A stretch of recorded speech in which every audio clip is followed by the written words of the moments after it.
एक अमेरिकी मोहल्ले में सेट। यह फिल्म हमें जैकब सीएच से मिलवाती है। एक 12 साल का लड़का जो अपने चेहरे पर जन्म के निशान को छुपाने के लिए हमेशा हॉकी मास्क पहनता है, लेकिन दुर्भाग्य से ये मास्क उसे शांति से रहने देने के लिए काफी नहीं है, क्योंकि जेफ और केनी, दो गुंडे, लगातार उसे तंग करते हैं। कम से कम उसका जुड़वा भाई रूडी उसकी मदद करता है और जब भी मुमकिन होता है उसे इन गुंडों से बचाता है। एक दिन जैकब और रूडी अपने ट्री हाउस में जा रहे थे, तभी अचानक जेफ और केनी वहां पहुंच गए और उन पर पत्थर फेंकने लगे। गुंडों ने ट्री हाउस पर चढ़ने की कोशिश की, लेकिन रूडी ने उन पर पेशाब से भरी बाल्टी फेंक दी। ये था इंसाफ का सबसे सच्चा रूप। जेफ और केनी को वहां से भागना पड़ा, लेकिन जाते जाते उन्होंने बदला लेने की धमकी दी। इधर हमें जैकब और रूडी के दोस्तों से भी मिलवाया जाता है। लियोनार्ड, एक ऐसा लड़का जो अपनी फैमिली की मोटापे की बीमारी से जूझ रहा है, और मॉली, एक एशियन लड़की जो अब जवानी की दहलीज पर कदम रख रही है। ये दोनों बच्चे एक साथ भाइयों के ट्री हाउस पर जाते हैं, जहां वो एक जन्मदिन मना रहे हैं। उस शाम जैकब और रूडी के माता पिता जिमी और एशले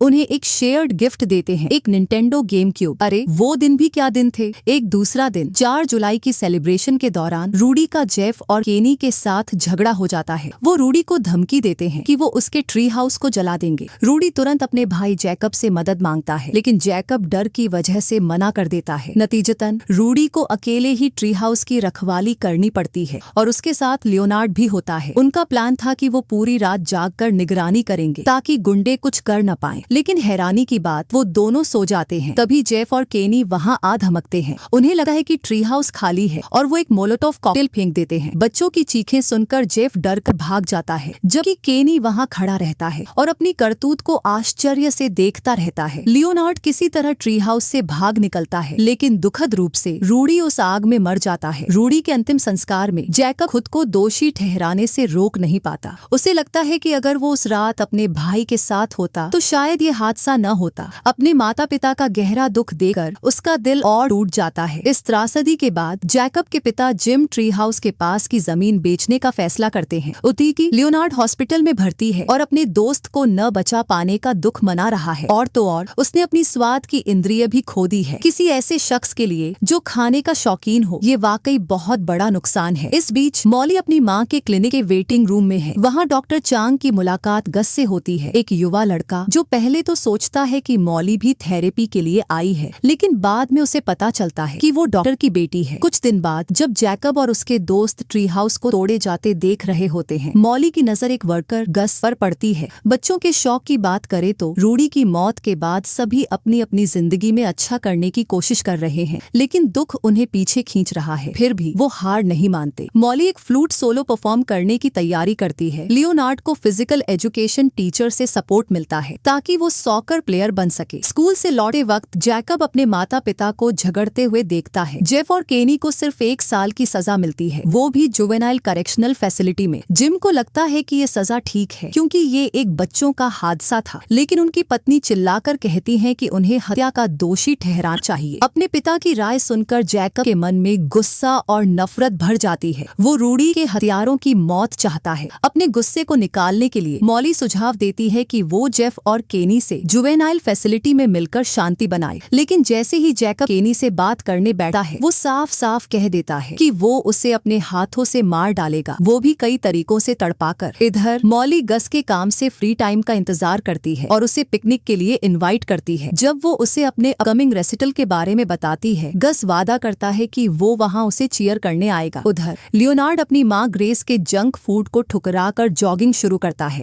और अपनी रूटीन में प्रोग्रेस करता है। बाद में हम देखते हैं कि मॉली गस की थेरेपी सेशन की जासूसी करती है ताकि उसे पता चले कि उसका फेवरेट बैंड कौन सा है। रूडी की मौत के कुछ हफ्तों बाद जैकब अपने पिता को एक नई उमंग के साथ देखता है। जिम ने अपने दर्द को जाने देना सीख लिया है और जो कुछ उसके पास है उसके लिए शुक्रगुजार है। इसके लिए वो घर को फिर से ऑर्गेनाइज करना चाहता है, जैसे कि एक शुद्धिकरण की प्रक्रिया। वो जैकब से मदद मांगता है, लेकिन जैकब अभी भी अतीत को भुलाने के लिए तैयार नहीं है। अगले सीन में मॉली अपने रेसिटल में गस के फेवरेट बैंड का गाना फ्लूट पर बजाती है और न सिर्फ बजाती है बल्कि गाने की हिम्मत भी करती है। ये देखकर गस हैरान रह जाता है। परफॉर्मेंस के अंत में वो मॉली की हिम्मत की तारीफ करता है और उसे गाल पर एक किस देकर विदा करता है। कुछ समय बाद हैलोवीन के दौरान हम एक ज्यादा फिट लियोनार्ड को देखते हैं। वो इतना बदल गया है कि अपनी बहन की कैंडी फेंक देता है, लेकिन उसकी मेहनत की तारीफ करने की बजाय उसके माता पिता उसे अपनी बहनों का खास दिन बर्बाद करने का इल्जाम लगाते हैं। ये सुनकर लियोनार्ड दुखी हो जाता है और कहता है कि काश कोई उसके बचपन में उसका जंक फूड फेंक देता ताकि उसे मोटापे की तकलीफ न झेलनी पड़ती। इस बीच जैकब जेफ और केनी से मिलने जाता रहता है, सिर्फ इसलिए ताकि उन्हें अपने भाई की मौत की याद दिलाता रहे। केनी उसे यकीन दिलाता है कि वो कुछ भी करेगा ताकि रूडी को वापस ला सके, लेकिन जैकब अपनी बदले की आग में जलता रहता है। हालांकि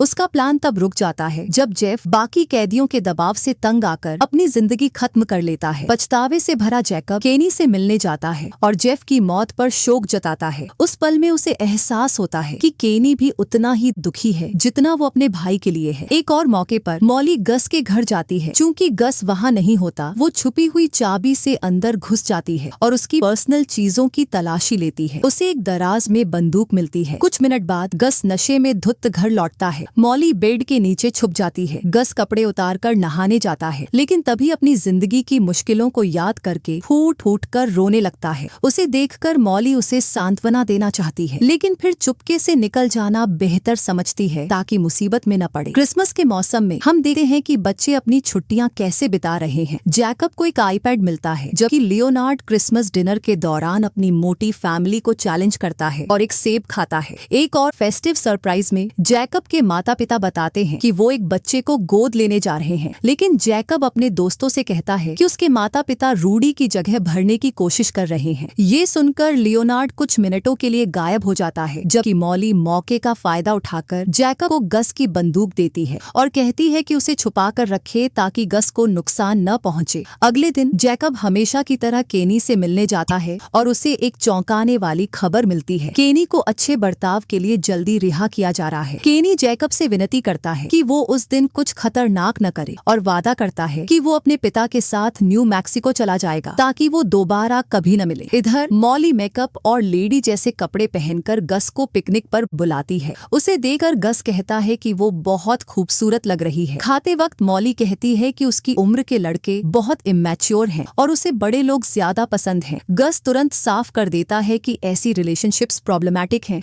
लेकिन मॉली जिद करती है कि सोलमेट्स के लिए उम्र मायने नहीं रखती। उधर जैकब अपने नए गोद लिए भाई किट से मिलता है, जो कोई छोटा बच्चा नहीं बल्कि एक बड़ा बच्चा है। लियोनार्ड अपने पिता और बहनों को वेकेशन के लिए अलविदा कहता है। पहले वो अपने पिता के साथ इस ट्रिप पर जाता था, लेकिन इस बार उसे अपनी फिटनेस की वजह से सजा मिली है। लियोनार्ड बेसमेंट में कुछ तैयार करने लगा है, जैसे कि एक प्रोटेस्ट। बाद में वो एक हादसे का नाटक करता है ताकि उसकी माँ नीचे आए। जैसे ही वो आती है, लियोनार्ड तेजी से ऊपर भागता है और उसे बेसमेंट में बंद कर देता है ताकि वो हेल्दी खाना खाए। इसी तरह मॉली भी अपनी माँ से बगावत करती है और कहती है कि अगर वो फोन पर चिल्लाना बंद न करेंगी तो वो अपने पिता के पास चली जाएगी। जवाब में डॉ चांग कहती है कि उसके पिता ने उन्हें बहुत पहले छोड़ दिया था और वो उसे कभी अपने घर में नहीं अपनाएंगे। जैकब अपने नए भाई को स्वीकार न कर पाने की वजह से केनी को न्यू मैक्सिको साथ चलने के लिए मनाता है, लेकिन पहले वो मानता है कि रूडी की मौत एक हादसा थी। उधर लियोनार्ड अपनी माँ की हेल्दी खाना बनाने की गुहार को नजरअंदाज करता है, लेकिन अपनी अनुभवहीनता की वजह से वो गैस लीक कर देता है और गैस की वजह से बेहोश हो जाता है। ग्रेस पूरी हताशा में बेसमेंट का ताला तोड़कर मदद मांगने निकलती है। उसी रात मॉली फिर से गस के घर में चुपके से घुसती है और एक रोमांटिक माहौल बनाती है। वो उत्तेजक कपड़े पहनती है और जब गस आता है तो वो जल्दी से कपड़े उतारकर कहती है कि उसे चेक करे क्योंकि वो अच्छा महसूस नहीं कर रही। गस तुरंत उसे कपड़े पहनाता है और उसकी माँ को बुलाता है।